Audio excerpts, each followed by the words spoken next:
All right. So currently this is a trade that I'm in. This is the main position that I'm in, right? This is the main position. Bought it yesterday around this level.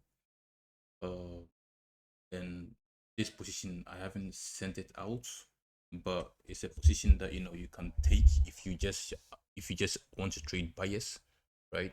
And you believe that bias is to the upside, so we'll be trading the buys to the upside.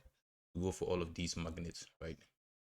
Because there's this kind of trend line liquidity that is lying here that I want to see price take out, and also there's this kind of weekly fair value gap, right? That I would like to see price go for. Okay, there's the weekly fair value gap right here. Okay, and we talked about this trade yesterday. I mean, how price is reaction right now. We talked about it yesterday. So yeah, we're just trading with our analysis that we did with yesterday.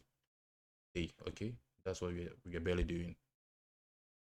This there's this liquidity right here. I would like to see price take it out, like in staying there for a longer time. Like if we would be going down, then would have come down, because look at all of these weak rejections after price came into that daily fair value gap, right? So I would just like to see price just push to the upside, go for all of these highs.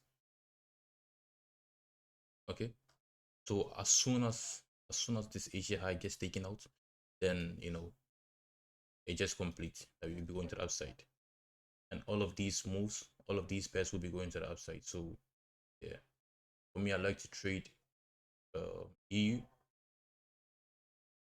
EU is just my go-to pair. So yeah, we just see and yeah, check how it goes. But I think it's going to go well. I think it's going to go well. Yeah.